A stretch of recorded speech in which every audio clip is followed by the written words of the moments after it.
this might work. Depends on how busy this path is.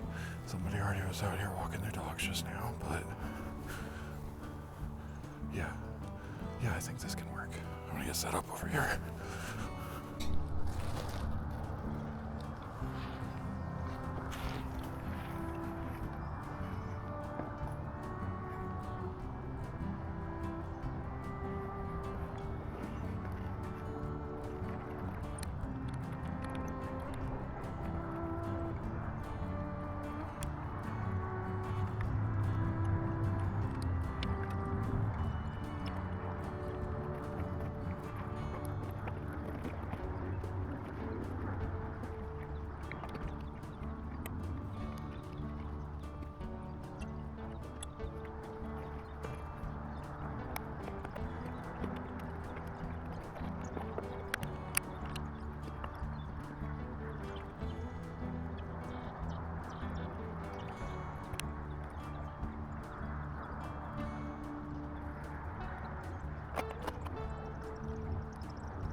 Oh no, where's the cameras?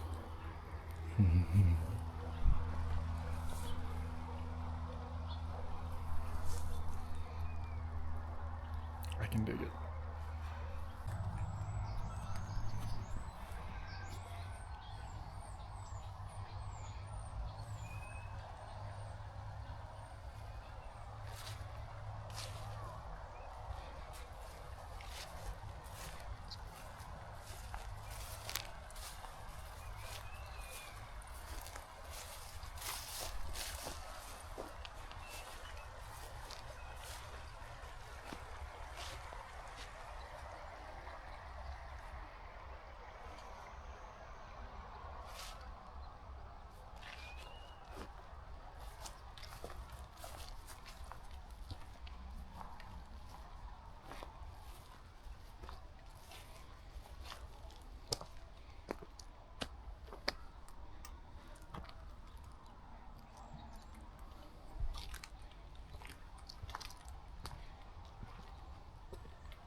If you look really closely right here, you'll see there's a GoPro.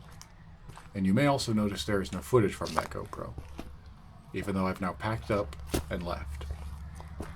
So if you went to this park and you found a GoPro, can I have my GoPro back, please? I was kind of bummed that I left it there. I knew I would make a mistake at some point. I always double check everything, and I just forgot about it this time. And I went back and checked, and it's gone. So somebody's enjoying the GoPro, hopefully.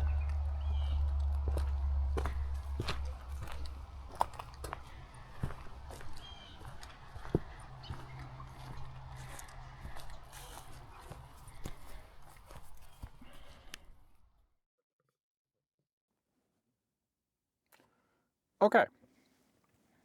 Hi, everybody. I don't think I said that this morning because I was in quite a rush to get here. Yes, for sure. Oh, fun day, fun time. I'm actually on vacation. I've been off all week, and I was going, am I going to come out any extra, or am I just going to stick to the schedule, or am I going to not do it at all and take a little break? But I finished up a bunch of stuff at home, did some gameplay recording things, and went, okay, let's go out. Normal schedule, normal Saturday, good stuff. And good stuff we did see, yeah. I was just looking around trying to find somewhere else, trying to find somewhere to go, and we definitely found a good spot. This is good. I'm curious, there was nobody here, but right now there are tons of cars. Like, there was nobody here this morning, but there are tons and tons of cars over there, and I am not sure if they're parked for the park, and if so, for what reason. I don't know. I feel like I need to go and start driving so that we're not just taking up one of these few parking spaces, because they're just here on the side of the road. So let me actually check 1, 2.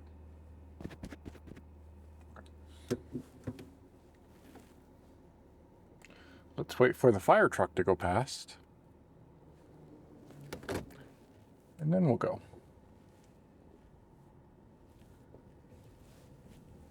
Yeah, okay, so I have no idea what's going on. 1, 2, 3, 4, 5, 6, 7, 8, 9. We have 10, 11, 12, 13, 14, 15 cars all lined up over there. I have no idea. There was no one this morning. And I think we're just in a neighborhood. I've been here. I knew we were close. Okay. I don't remember if I got it on camera doing a little drive around the area to just kind of check it out. But yeah, this, can I get, oh, there's like parking in the middle of a cul-de-sac? That's brilliant. Of course. How have I never thought of that before? You can't see, I'm not trying to go out the window or anything here, try to show anything. I was just gonna real quick do this. But yeah, parking in the middle of a cul-de-sac makes total sense. What else are you doing with that space? And, kids can't really play basketball here, but there are no signs of children here. This is a very, wow, that house is insane. Two garages? They all have two garages. I guess, okay. No. We had two garages, but there was a column down the middle. And so you put a car on either side. They weren't huge. This is like a double and then a small single separate to it. So like you put your lawnmower or your golf cart. I don't know. So I'm not going on main roads. We're going to go through here. Anyway, I've been here. I turned around here. I was looking around here. Why did I come here? For a park? When we came out camping, we did not camp too far from here. As a matter of fact, let's go there since I know that that's just up that main road. I just said I wasn't going to get on a main road, but we're going to come up and turn around and go back. I was looking around in this area, and one of the things, when we went camping back in the first one, which was not in June, but it was the month before. Was it April or May? I don't 100% remember. I do not have my maps up right now, so I do not know where I'm going. But I'm going to go in here and turn around. This is cute. It's like a little mini cul-de-sac because it's just a down and back. It's not a full circle. God, these houses must be expensive, but they are beautiful. All right. So the first time we went camping, we stayed in the camper, right? Because I had jury duty. When that happened, April or May, I don't remember exactly when, we came and I stayed in the camper out this way, not too far, maybe 5-10 minutes from here. And there was a park nearby, and there was a nature area, which I hadn't even seen. I saw the park, that was on the maps, but I hadn't seen anything else. And I think I may very well have come up here, I think, I don't remember why. I think I may have just turned around. Maybe I was looking because there's a park on either side. So it's possible that was the reason. I'm trying to remember from 4 or 5 months ago, and I don't entirely remember. Get in there. Oh, that didn't work. Yeah, I definitely came up and turned around in this roundabout right here. And I think I did that because I came looking and I went, oh no, this isn't gonna work for the park that's over on the right-hand side as we drive now. I believe I definitely checked that out. I was like, right next to the road, not exactly ideal. We're too close to things. I think that's exactly what happened.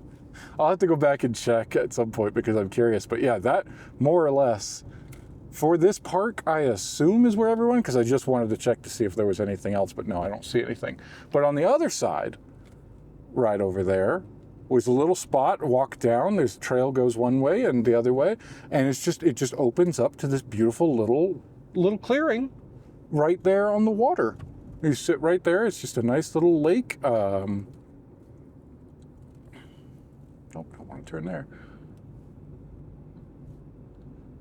Trail ends, yeah, there's a bike trail that goes up to there. Okay. Let's see how busy this mountain road is. I call it a mountain road. It's not really. It's a highway, technically. All right, nobody coming that way, just one that way. All right. Still clear. All right.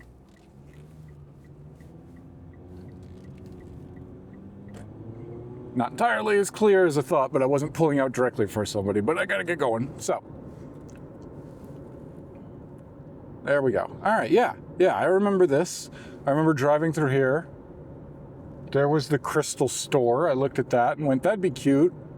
Didn't stop, had jury duty. Showed up late, thought I would have more time for exploring this town. Loveland, technically back there, but still out here. Yep. Devil's Backbone, is that what it's called? Devil's Backbone open space. That was another place that I thought, oh, I'll drive over there. That would be cool. You get beautiful mountain ranges right ahead of us. I know you can't see it. I'm doing my best to describe. I'm sure I captured it one way or the other. We had to go back into Loveland to Walmart when we were camping in order to see that. And then we came down here. Yeah, this was pretty cool. Pretty cool. Very nice. I did not realize just how close. I realized now last night, one of the things I was thinking, I was like, okay, let's try. I was trying to pick a spot. I was looking all around, trying to figure out what to do, where to go, what to see. And I looked at a few different places. I found one that was literally called a wildlife reserve and thought, okay, this could be cool.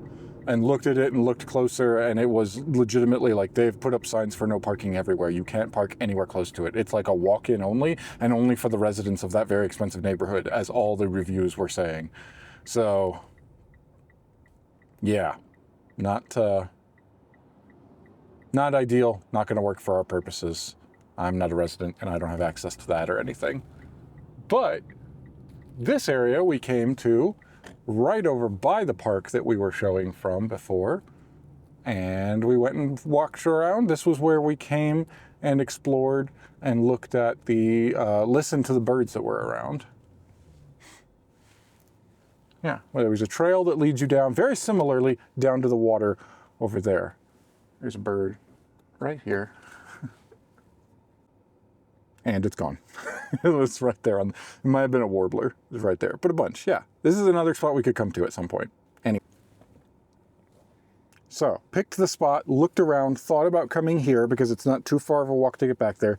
It's not perfect or anything, but it's pretty close to get to the water and see that stuff. And then I saw the other place a few minutes up the road and thought, oh, okay, yeah. Both of these are probably equal. I knew this one would probably have more road noise considering the road is right there. But you do go back a little ways, and there's a tree line. I think honestly it would be about the same. Where we were at, we're kind of off the road. We're up there, and you're not immediately on the road, so the road noise is what it is. I try to avoid it as best we can. But set up, hope to see some stuff, and we saw some stuff, yes. Can't confirm a lot of it. Plenty of starlings. They're everywhere. We see them wherever they're. And I thought about it today. I was sitting out there. I was like, I always feel a little guilty whenever I see the starlings because I'm like, oh, they're pretty. I find them really pretty. Yes, they're all over the place, but they're invasive. And I recognize that is bad for lots of things. And there are a lot of negatives about them. Oh, hold on. Let's not. I just plugged in my phone. I didn't want the music going. Stop. I'm just going to stop caring about that. I'm going to say it and recognize starlings have some negatives and have some positives. They're all over the place. There's something we see almost every time we come out. A bird in the lens is better than two in the bush, I guess is how that works. That's not exactly... Look, just roll with me on this, right? I'm going to stop feeling guilty. If I see a starling, that's cool. I'd rather see it. They're so pretty. They can range with a varied amount of colors to them.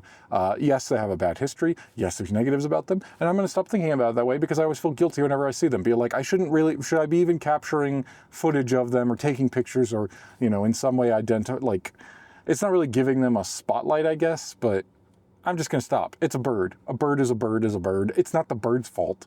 That's how they are. That's their nature. They're invasive. It was the humans who brought them here. Blame them. Anyway, saw northern flicker for a while, which was really cool. I always like those. That was not something we got back on the other coast where I lived. So I still, even though I've been out here now for more than 5 years, it's still exciting every time I see one. They got that red. They're a woodpecker. They do cool behavior. We watched one for a good while there, and then I thought that was going to be it. There was a jay for like a minute, and I was looking for stuff. We had a good spot. I was hoping I was getting some good audio, of the water going by, and I'm facing away from where the road is behind us. It's not that close, a couple hundred feet, so, we're hoping we're good. There's, planes, those little prop planes, can't ever seem to escape them. Anywhere I go, there's always going to be prop planes out on a Saturday morning or a Monday morning or any morning, because I think that's just what people who have that as a hobby do. I can't really blame them. I get it. Look, that's their hobby, that they're out there playing. Like those prop planes are not out there doing a job or anything. They're there for fun. They're people who just want to be able to fly, pilots who want to fly. And a lot of them I've learned from listening to podcasts of people who like became pilots that you have to do so many hours. Like some of that may be essentially a job to them because they can't just fly when they want to. They are doing it under the supervision to get their training and stuff like that. But there are always prop planes, which are loud and ruin the audio. It is what it is. I can't really blame them. I took the I think cheapest possible hobby. I want to say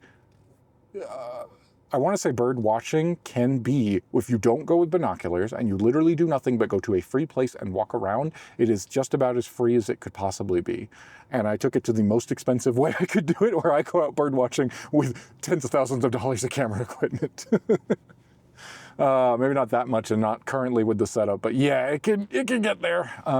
Anyway, the main really exciting thing that we saw, I was really happy, super glad I came out, saw that sitting there. We've got this, we got the water, we've got trees, we're focusing. There's not too many anything up close trees, but there's another tree line a little behind it where the trees are a bit taller. We could see more, and there's a couple, dead trees in there, which means no leaves, so it's easier to see the birds. And I hear a hawk, and then I see a hawk, but it's through the foliage. So I'm getting what I can for a while there of just like seeing the hawk, seeing what I can see, doing what I can do. It's cool. And then I do something that I never do, but the whole purpose of it, I thought about it. I was like, this is kind of the purpose of why I use this camera setup and what I'm doing with everything here is so that I have the opportunity to pick up and move to get a better angle. And so I did it twice. I picked up and I went, okay, let's go over here because there's clearly too much foliage here. I can't see the hawk I'm trying to see. I still don't know what kind it is. There are a lot of hawks. I will find out during the editing process. Not sure, but I'm looking at it doing that. I move to one spot. I get a little bit of a better angle. Now I can see it much more clearly with the body. The head's kind of tucked behind some dark from the clouds. So, I mean, not the clouds, but there wasn't light there. It was shade. Couldn't quite tell what it was for that purpose, but we did the best that we could to see. Then I moved again to the other side. I moved right first, then I went left on the second one. Got a much better shot and saw that there was a second one out on the very edges of a branch. Maybe Swainson's hawk, maybe, I don't think it was a red-tailed or a red-shouldered, because I don't think I saw that. Well, I mean, it could have been a red-shouldered. It definitely could have been a red-shouldered. I saw mostly the tail. So it's possible it was that, or maybe the, ferruginous. I do not know how to pronounce that one. I have seen that one very, very rarely. Ferruginous? I don't know. I'm not entirely sure. I'll look that up too. If that indeed turns out to be the thing that we saw, then I'll look up how to pronounce that. But yeah, maybe red-shouldered. I don't think so though, because the tail didn't have that many. It could be broad-winged, but for Colorado, that's not super common. I don't 100% know. I will spend time researching when we get back to the editing process and we'll figure out. But a pair of them, and that second one we definitely saw. I was in the middle of moving the wide angle, or I'd set up the wide angle, I was going back, I was getting, it was while I was doing a battery swap. I had batteries on the monitor die, and so I grabbed those. When we're out here for 2+ hours, everything, lasts as long as it lasts. Those died, so I grabbed the bag and I was swapping when it was doing the call. So it cried out twice, and I think it had its back turned. I don't know which one it was. It was either the one in the trees or the one on the outer edges. If it was the one on the outer edges, that's the one that I had in focus, in frame, going at that point in time. Hopefully we saw it. Maybe it called before it turned for the first one, did it for the second one, and then it took off, and I think I managed to get it on the close-up. As it would have spread its wing, it would dip right out of frame almost immediately, but then I had the wide going at the same time. So I'm really hopeful that all came out. I hope we got good, clear shots of a hawk. It will be very exciting. Very cool, and this was a good day. I think that's everything that happened. I'll definitely be coming back to this place. I'm happy about this. I was kind of thinking about it going, where have I gotten some of the best stuff since I've, the shots that I'm the most happy with? Because there's a lot of, I thought about it being like, maybe if I'm lucky, when I look back, I can get one good thing a year. One thing that I'm like, I'm proud of that. That's kind of a portfolio kind of moment. Like one for the oh, this is an all-time fantastic. So what would, have I done anything this year? Which I don't think so until this point. And I don't think the hawk is going to be that moment, but it reminded me of when I was getting some really cool stuff, some really good footage or shots, depending on if I'm doing video or still photos. It was at that small park back up in the mountains. Just a little town thing, not perfect by any stretch of the imagination, but this thing here, hopefully, I mean, there was basically nobody. When I showed up, there was a guy walking his dogs. It connects to a golf course. Not really, but like there's definitely a cut through to get to the golf course. I'm sure you can't have dogs on a golf course. And I'm pretty sure I saw signs that there were no dogs at this park. Or maybe there were. Maybe it was the other one I was looking at. I know for sure the other one where I just mentioned there was absolutely no parking and it's basically just for the residents, had signs saying no bikes and no parks. Nope. What? No dogs and no bikes, which is perfect for me because those are usually what most people are out there doing, walking their dog or doing that. So it kind of narrows it down to just bird watching. But again, I cannot get access to there because I don't have anywhere to drive to go do that. So to park the car in order to walk to go do that. But everything else worked out, really happy with it. And I think that's going to do it for today. Good time out bird watching. Had a lot of fun. Yeah. All right, bye, buddy.